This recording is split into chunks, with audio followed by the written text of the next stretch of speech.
I'm Nima Rajan, and this is Forum Daily Best of 2021. We are taking a look back at some of the most interesting, thought-provoking, and challenging conversations we have had on Forum Daily from this year. And today, we start with a look at Operation Yellow Ribbon in Gander, Newfoundland, 20 years after the events of 9/11. Saturday marks the 20th anniversary of the September 11th attacks on the United States. In Canada, residents of Gander, Newfoundland became the center of the Canadian response to 9/11. When American airspace was closed amid the ongoing attacks, 38 passenger planes with more than 6,500 passengers and crew members were diverted to Gander International Airport as part of Operation Yellow Ribbon. The people of Gander and surrounding communities came together to support the stranded passengers, providing food, shelter, and comfort over the course of 5 days. With us to discuss the efforts of Gander on the eve of the 20th anniversary of 9/11 is Mr. Oswald Fudge. He is a former law enforcement officer who was present at Gander Airport on 9/11 and was an active participant in Operation Yellow Ribbon. Welcome, Mr. Fudge. Thank you. Now, walk us through Operation Yellow Ribbon and how Gander turned a day of tragedy into a day of community and humanity during 9/11. Well, you got to remember, we're in a small community on Newfoundland, Labrador, a small island off the East Coast. We had 38 planes land with almost 7,000 people. And our community, we're a very close-knit community. We're a very close-knit province. When those planes landed here, we also saw what was happening in New York, and we knew we had to react. And I think that's what the residents of this town, residents of this region and the province of Newfoundland and Labrador did. And what was your specific role in the operation on that day, sir? Well, you had to remember, here in the province of Newfoundland and Labrador, the RCMP, or the major police force, I was hired by the local town, the town of Gander, as the local police constable. And so my role during that time, all the RCMP were up at the airport because of the federal implications. There was IDs that had to be checked, the passengers had to be checked, so on, luggage. So they were up there. So myself and one other constable was all that we had, Paul Matheson. We had to patrol the town and make sure that everything was okay. And we also had to drop into all the locations where passengers were, just to check on them, to let them know that there was some resemblance of an enforcement, a police fire in this town, and that they would be taken care of. All right, sir. Well, today is the eve of the 20-year anniversary of this event. What comes to mind when you reflect on this tragedy? I think that's exactly what it is, the tragedy. I still think I can still in my mind see the towers coming down, the look that was on people's faces. I can see the utter devastation that people were experiencing in New York. I also think about the passengers here, the first time that they seen the TV and figured out what was going on and the look that was on their faces. It's something I think that'll stay with me for the rest of my life. All right, sir, we've got just about 2 minutes left, but I want to jump to the Broadway musical Come From Away. It's going to be released on Apple TV today. Do you think this musical captures the event accurately? It does. I think, it's strange when I'm sitting in the audience and I listen to the actors, and some of the words that they're saying was exactly what I said during that period of time. And my fellow Ganderites that are also in the play said the same thing. It depicts as much as it can as to what went on that day. All right, sir. So can you tell us what the town of Gander, Newfoundland is doing to mark the 20th anniversary of the 9/11 attacks? Well, right now, like today, we have a book signing. There's a gentleman, Mac Moss, who was the principal of our College of the North Atlantic. And his book has flown in the arms of angels. And then we have a dinner tonight with the U.S. consulate up at the airport. We also have untold stories told at the airport, because the play Come From Away only touches on a little bit of what really went on here in this town. Tomorrow we have the unveiling of a monument. We had a piece of steel from New York, Bethpage Fire Department, that Mike Finster got for us, and we have it on a piece of Newfoundland granite, and it's holding up the steel. And then we have our memorial service in the afternoon. All right, sir. Well, looking forward to watching that, sir. Thank you again for joining us today and sharing your story.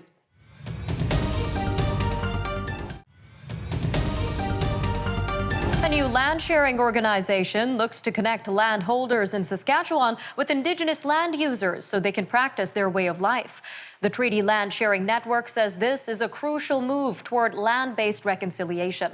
In many cases, Indigenous land users in these regions already have permission to use the land under treaty rights, but this network allows for safe and organized use of the land. Well, joining us now to tell us more on the Treaty Land Sharing Network is Miss Nettie Wiebe, a member of the Treaty Land Sharing Network and a farmer in Saskatchewan. Miss Wiebe, welcome to Forum Daily. Hello. So let's start with how and why the Treaty Land Sharing Network came to be. Well, it came to be because of conversations between some Indigenous artist, educator, hunter, Philip Brass, and a settler person who, like many of us who are on the land, are uneasy about what has happened in the past in this land. I mean, we're settled in this land as we are as farmers, but we know that there's a deep history and that these territories were the territories of Indigenous peoples long before our ancestors got here. So that's the impetus. But it's also in this context of Saskatchewan particularly, a moment these last years when we have realized just how fractured and sometimes how brutal the land tensions are here between settlers and Indigenous peoples. And I have to just say off the top that the Colton Boushie case, the murder of Colton Boushie, was so egregious and so sad and so tragic, and a reminder of just how land, relationship to land, access to land, the whole question of treaty rights needs to be reoriented, particularly in this place. So can you tell us a little bit more about how this organization works in terms of the land sharing process? Well, let me just say off the top that we're not in this network because we're particularly altruistic people. We are in this network because these are treaty agreements, and we're all treaty people. We wouldn't be on this land if there hadn't been treaties. And so we're the other part, the Government of Canada and Saskatchewan, of course, and we who are on the land are all party to these treaties with Indigenous peoples, and Indigenous peoples had never ceded or surrendered the land. They had agreed to share the land. So we're in some ways just trying to honor and respect our part of the treaty. And that's sadly not been the history of the Canadian interchange with Indigenous people. Treaties have been broken everywhere and continuously and continue to be broken. So we just want to do our part to honor those treaties and to begin to reshape the relationship here in the prairie region between peoples of the land. We as farmers are peoples of the land, but so are Indigenous peoples. They have a long and deep relationship to the land. Now, considering that this organization started working in around 2020, can you detail the progress it has made so far in connecting Indigenous people with farmers? Well, actually, I was at the July 15th launch where they did a pipe ceremony, and we had conversations, good and deep conversations with Indigenous peoples that were there, and in concert with the treaty, the commissioner of the treaty office of the Treaty Commissioner, and that helped to sort of normalize and reassure people that this is a sharing of the land. It's not an opening of the land to whatever. It's a respectful sharing of the land where Indigenous peoples have the right to hunt, to gather medicinal plants, to do ceremonies, and that's an agreement. We want to do that in a way that everybody is safe, and that our use of the land and their use of the land begin to meet in a way that is generous and beneficial for all, and specifically beneficial for the land, because we have a lot as settlers, we have farmers, we have a lot to learn from Indigenous peoples about the land, about the plants, about animals, about care of the land. All right, Ms. Wiebe, thank you again for joining us today on Forum Daily and sharing this with us. My pleasure. This is a moment of hope for us.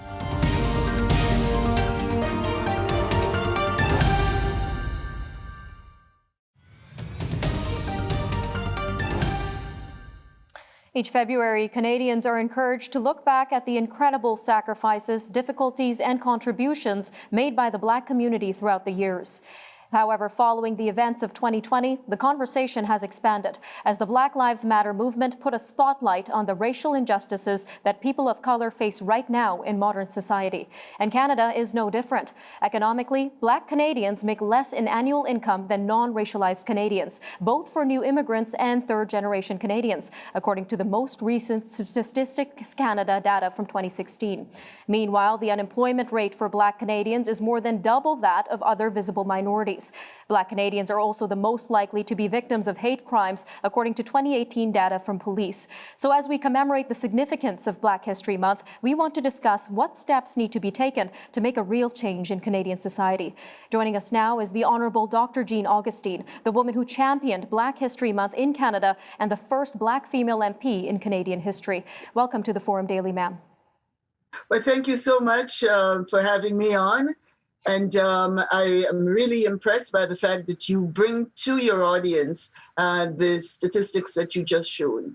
Ma'am, I really appreciate your time on the show today. And I really want to go back to 1995. That's when you single-handedly championed the vote to make February Black History Month. So can you tell us your story and how this historic month came to be?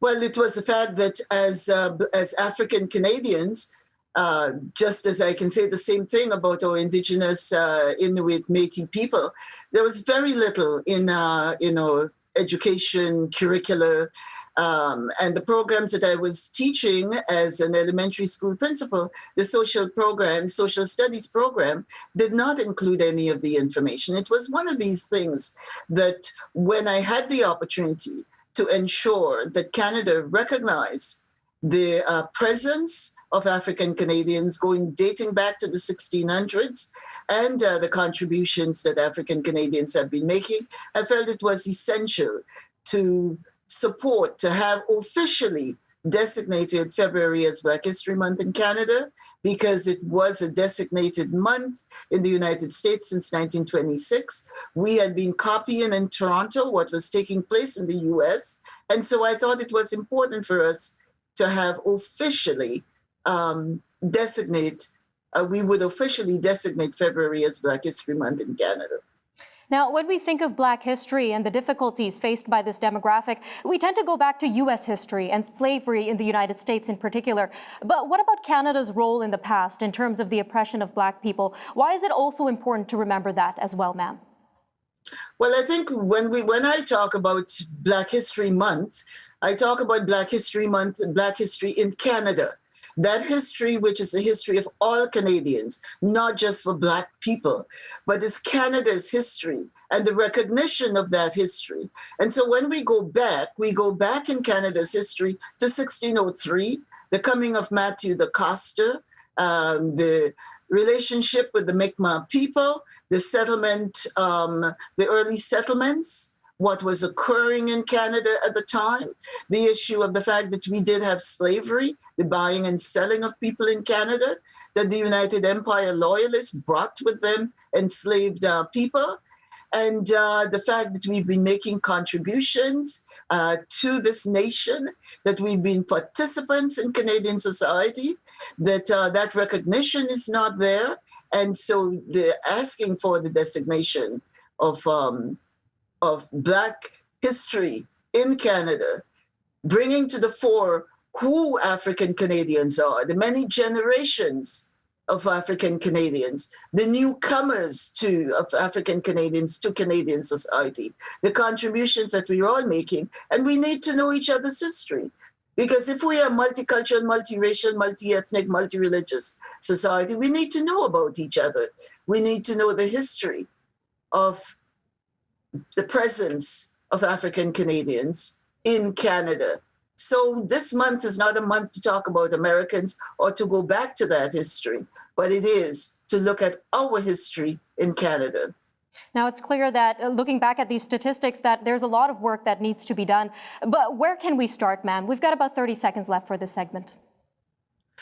We have to start with that knowledge of who we are in the society, the statistics that you just put forward, the fact that we need to be included. We need, if we are to be a diverse society, then we need to be included in every aspect of Canadian society.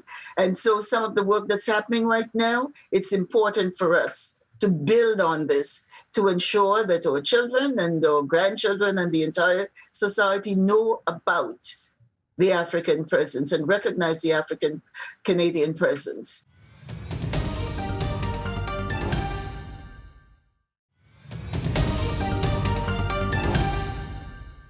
The Royal Canadian Legion is hoping that with some pandemic restrictions being lifted in many parts of the country, its annual poppy campaign will get back to normal this month. Leading up to Remembrance Day, the organization has set up over 34,000 traditional poppy boxes nationwide where people can donate cash and get a poppy pin. The organization is also featuring boxes that will accept payments from tap-enabled devices or cards. This year's campaign is also coinciding with the 100th anniversary of the poppy as a symbol of remembrance in Canada. Mr. Stephen Clark, the National Executive Director of the Royal Canadian Legion, joins us now to discuss the poppy campaign and how Canadians can get involved. Sir, welcome to Forum Daily News. Thank you so much, Nima. Glad to be here. All right, Mr. Clark, can you take us back to when and why the Royal Canadian Legion started the poppy campaign in the first place? Absolutely. The origin of the campaign actually predates the organization itself. And we look back to 1915 when Lieutenant Colonel John McCrae wrote his immortal poem In Flanders Fields. It was written out of grief for the passing of a good friend and a fellow soldier. Now, inspired by that poem was a woman named Madame Anna Guérin of France, who later became known as the Poppy Lady from France. She had an inter-allied Poppy Day scheme idea where she thought it would be a wonderful way to raise money for veterans of the First World War, as well help her charity, which was to assist children in war-torn areas of France. So in 1921, she came to Canada and she presented her idea to the Great War Veterans Association, which is the predecessor of the Royal Canadian Legion, and it was adopted. So Canada's first poppy campaign took place in November 1921 when 2 million poppies from Madame Guérin were distributed across the country. Very interesting story, Mr. Clark. Now we're hitting the 100th anniversary of the poppy as a symbol in Canada. So how is the Legion commemorating this anniversary here? We've done a couple of things. One is we developed a Poppy 100 replica pin. It's based on the actual design that Madame Guérin had first proposed back in 1921. And all Legion members right across the country are available. It's available to them, and they are able to wear that on their uniform, available to anyone as well. We had worked with a couple of external partners, with the Royal Canadian Mint to develop a commemorative coin, with Canada Post to propose and distribute a special commemorative poppy stamp. We also this year, for the first time, developed something called the Immortal Poppy, which is a 3D digital art NFT that's a very unique thing for the Legion to do. And again, we're also offering a digital poppy through mypoppy.ca. And another important thing that we're doing to honor that 100th anniversary is to tell the story of Anna Guérin and Lieutenant Colonel John McCrae. And why the poppy, sir? What does the poppy symbolize here? Poppy symbolizes remembrance. It's a very personal expression of remembrance and also a visual pledge of us saying that we will never forget. Again, we look back at that poem of In Flanders Fields, and that's really a poem of hope. And it's hope by the fallen that future generations will remember what they had done and their deeds will not be forgotten. That's what the poppy symbolizes, service and sacrifice. All right, sir, just over a minute left here, but where do the funds raised from the Poppy campaign go? Important to know that all funds raised provide benevolent comfort and care to veterans and their families and promote remembrance. And the other important thing is all funds that are donated locally stay locally to help veterans in your local municipality. Some important things to consider there, sir. A minute and a half here, but can you give us a background on the history and mission of the Royal Canadian Legion itself? Certainly, after the First World War, there were a number of organizations all formed to help veterans, and they quickly realized that there is strength in numbers. So 1925, at the Unity Conference in Winnipeg, the idea of uniting these organizations into one larger group was proposed and adopted. Now, the mission of the Royal Canadian Legion has never changed from that 1925 conference: to serve veterans, their families, to promote remembrance, and serve our communities. All right, Mr. Clark, how can our Canadian viewers support the activities of the Legion? One of the most important ways you can do is to join the Legion, and you can do that online. During this time of year, please wear a poppy and donate to your local branch's Poppy Trust Fund. You can also donate directly to the Legion online. That helps. We've come through a very difficult time with the pandemic. We're out the other end now. We can certainly use the support and value the assistance provided by the Canadians right across the country. All right, Mr. Clark, thank you again for sharing your important message here on Forum Daily. Thank you, Nima. My pleasure. All right, thanks for watching. Take care, Canada.